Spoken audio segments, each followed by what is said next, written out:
रोज रोज भाजीपोळी खायची इच्छा होत नाही आणि तसंही उन्हाळ्यात भाज्या काही चांगल्या मिळत नाही आणि त्यात टेस्टी काही खावंसं वाटलं तर ही राजमा चावलची रेसिपी एकदम बेस्ट आहे. एकदम पौष्टिक, स्वादिष्ट आणि एकदम टेस्टी बनते ही राजमा चावलची रेसिपी. 2 वाटी राजमा मी रात्री भिजत ठेवले होते. 7 ते 8 तास राजमा भिजत ठेवायचे आणि सकाळी असं कुकरमध्ये टाकून आपल्याला त्यात एक छोटासा तुकडा त्यात दालचिनीचा टाकायचा आणि चिमूटभर हळद टाकायची आणि थोडंसं चवीनुसार मीठ टाकून त्यात थोडंसं असं तेल टाकायचं, पाणी टाकायचं आणि हे कुकरला आपल्याला 2 ते 3 शिट्ट्या होईपर्यंत शिजवून घ्यायचं आहे राजमा.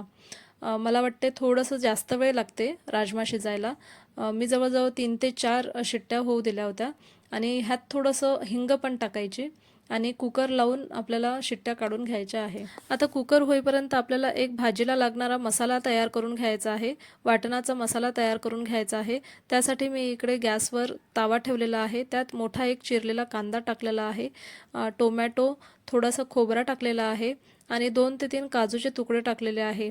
त्यामुळे ग्रेव्ही छान घट्ट होते आणि थोडंसं तेल टाकून आपल्याला हे परतून घ्यायचं आहे. थोडंसं लालसर होईपर्यंत परतून घ्यायचं आहे आणि आपल्या मसाल्यासाठी हे छान असं लालसर होईपर्यंत परतायचं आहे. आता हे काढून घ्यायचं आणि थोडंसं थंड होऊ द्यायचं आणि थंड झाल्यानंतर आपल्याला मिक्सरच्या पॉटमध्ये हे पूर्ण ट्रान्सफर करून घ्यायचं आहे. मिक्सरच्या पॉटमध्ये टाकून हे आपल्याला ब्लेंड करून घ्यायचं आहे. हा जो मसाला आहे हा पारंपरिक मसाला आहे. सर्वजण आपण आपल्या घरामध्ये करतच असतो. तसाच मी साधा एक मसाला बनवून तयार करून घेत आहे आणि साधाच मसाला असला तर भाजीला टेस्ट येते. कधी कधी थोडं जास्त झालं ना तर मग भाजी कधी कधी नाही जमत किंवा टेस्टी लागत नाही. आता यात आपल्याला थोडीशी कोथिंबीर धुवून टाकलेली आहे मी आणि लसूण पण ह्यातच मी वाटून घेणार आहे आणि त्यासोबतच छोटासा असा तुकडा ह्याचा आपला अद्रकचा टाकणार आहे. छोटासा तुकडा अद्रकचा टाकायचा आणि हे पूर्ण मिक्सरमधून फिरवून घ्यायचं. छान असं बारीक पेस्ट करून घ्यायची.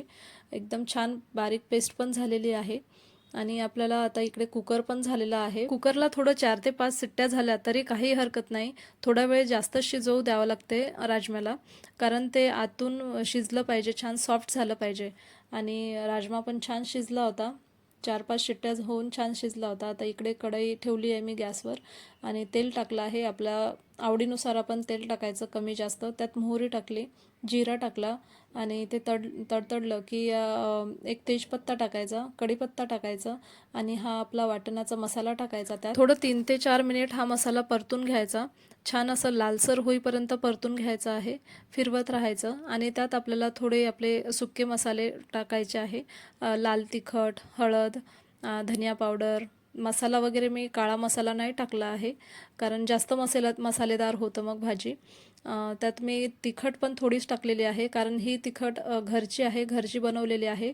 त्यामुळे थोडंसं जास्त तिखटपणा आहे त्या तिखटला आणि थोडीशीच टाकलेली आहे म्हणूनच. आणि आता आपल्याला राजमा टाकून घ्यायचा आहे, पूर्ण राजमा, आणि त्याचं पाणी पण पूर्ण टाकून घ्यायचं आहे. राजम्याचं पाणी फेकायचं नाही. ते पाणीसुद्धा आपल्याला त्यात न्यूट्रियंट्स असते, त्यामुळे ते पाणीसुद्धा ह्यातच टाकायचं आहे आणि फिरवून घ्यायचं, परतून घ्यायचं छान. आता हे छान असं सर्व परतून घेतलं की त्यात थोडंसं मीठ टाकायचं, 1 चमच, कारण आपण जेव्हा कुकरमध्ये उकळून घेतलं आहे तेव्हासुद्धा मीठ टाकलेलं आहे. तर जास्त मीठ टाकायचं नाही, तर जास्त म्हणजे खारट वगैरे होऊन जाईल भाजी. थोडंसं प्रमाणातच मीठ टाकायचं आणि वाटलंच तर थोडंसं पाणी ॲड करायचं. तुम्हाला रस्सा जर हवा असला तर पाणी ॲड करायचं यात थोडंसं. आणि या भाजीला थोडीशी अशी उकळी आली की बंद करून टाकायचं गॅस आणि कोथिंबीर टाकायची, बारीक चिरलेली कोथिंबीर टाकायची आणि आपला राजमा छान तयार झालेला आहे. आता बनवायचा आहे आपल्याला जिरा राईस. त्यासाठी मी 2 वाटी तांदूळ घेतलेला आहे.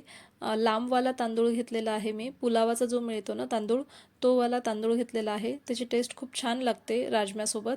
आणि 2 वाटी तांदूळ घेऊन छान 3-4 पाण्याने मी स्वच्छ धुवून घेतले आहे आणि पाणी साईडला काढून ठेवलेले आहे, कारण मला हे पाणी मी फेकत नाही, झाडाला टाकते मी हे पाणी. त्यामुळे मी साईडला काढते, बेसिनमध्ये असं टाकत नाही मी ते पाणी.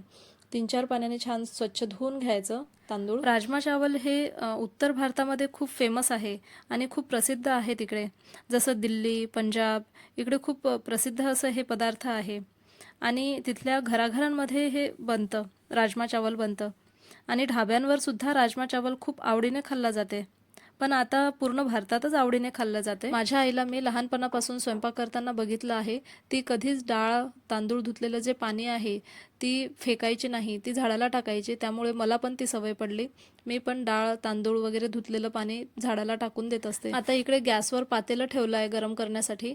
त्यात तेल टाकलं आहे, 1 चम्मच तेल टाकलेलं आहे. त्यात जिरा मोहरी टाकली आणि थोडे 3-4 काळी मिरी टाकून 2 लवंग टाकायचे आणि तेजपत्ता टाकायचा. त्यात पाणी टाकायचं, आपल्याला आवश्यक असेल तसं तेवढं पाणी टाकायचं आणि थोडंसं असं मीठ टाकायचं आणि मिक्स करून घ्यायचं. पाण्यातच मीठ टाकायचं आणि मिक्स करून घ्यायचं आहे आणि एक उकळी काढून घ्यायची आहे पाण्याला आणि त्यात आपण जे भिजत ठेवलेलं आहे तांदूळ ते टाकायचं आहे आणि थोडा वेळ झाकण न ठेवता भात शिजवून घ्यायचा आहे आपल्याला. त्यामुळे भात छान मोकळा शिजतो. यात जे आपण काळी मिरी, लवंग आणि तेजपत्ता वगैरे टाकलेला आहे ना आणि जिरा, त्यामुळे भाताला आणखी डबल टेस्टी बनवते. भात पण छान मोकळा शिजून तयार झालेला आहे आपला आणि वरून कोथिंबीर टाकायची आणि स्मेल तर एवढी छान गजब स्मेल येत होती भाताची. आणि आपला राजमा चावल तयार झालेला आहे.